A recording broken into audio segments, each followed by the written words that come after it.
mother, Sherry Kleinman, your grandmother, and my grandfather, Saul Polikoff, was the chazan in the Beit HaKnesset, in the synagogue. So sometimes the American soldiers would, Jewish ones obviously, would show up at shul on Shabbat or on holidays. He would invite them. My grandfather would invite them to come home for a home-cooked meal. He did invite my father to come, and he came to them. My mother came down the stairs. She was young. She was like in her early 20s. She was very beautiful. She had long dark hair. And he took one look at her, and that was it. It was love at first sight. And my mother was a very good cook, and she had made a good Shabbat lunch. You know, what else do you do on Shabbat? And my husband, I always joke, thought that I could also make that I was a good cook.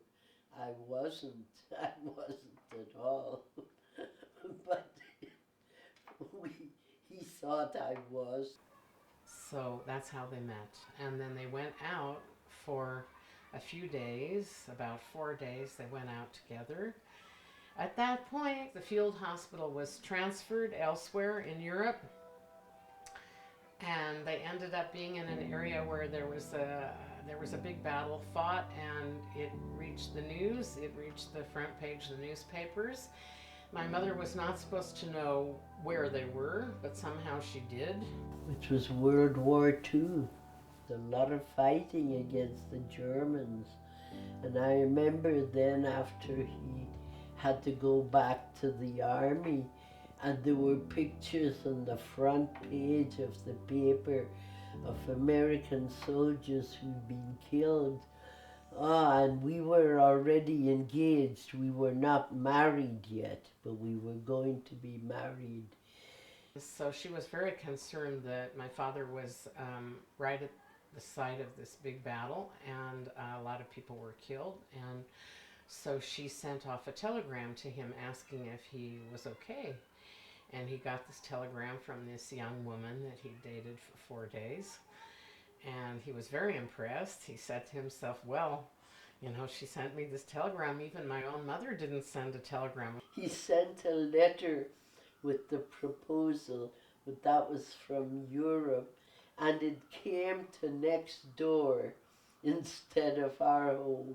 But it was a Jewish family, and they brought me the letter with the proposal to get married. She thought they set February 7th. He thought it was a few days later. He took off to come there for the wedding, to come back to Belfast for the wedding. And he did not arrive on the 7th. And I saw American soldiers were lying on the ground killed on the front page of the paper. And I looked and my heart stopped. And I went to the American embassy to find out if they knew what happened. Oh, they were not very nice. They said he could be at the bottom of the Atlantic by now. And I thought, oh my God, I came home and I just stopped eating. This became very big news in Belfast, which was a small town and quiet at the time. And it hit the front page. It was the front page news that American GI does not show up for his wedding. So when he came back, I remember he came up the street and the paper, it was in the newspaper, the whole story, and they knew and they all came running. They said, he's here. And he came in, and I remember he hugged me and he said, you're so thin. I had stopped eating. I thought he was lost. My father thought that he was right on time. So he arrived and he gets into a cab and he tells the cab driver, 21 Allworthy Avenue. The cab driver turns around, gives him a long look and says, oh, you're the guy. And my father didn't understand what he was talking about, but everyone in Belfast knew about the missing American GI. You know, that was news. So So he didn't know what was going on, but he got there, and of course everyone was thrilled that he was alive and everything was fine. They reset the wedding for February 11th, 1945, and it did take place. Meanwhile, my mother, because she'd stopped eating and drinking, had lost so much weight that her wedding gown no longer fit, and they had to go and get her gown altered, taken in by the seamstress so it would fit her. Of course, at some point shortly after the wedding, I don't know how much later, how much time he got off, he had to go back. He had to go back to the field hospital because the war was still going on until May of 1945. So they were not together. But Baruch Hashem, we got married.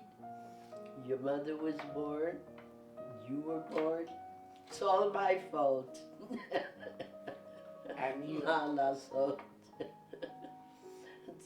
it's a wartime story. I lived through wars.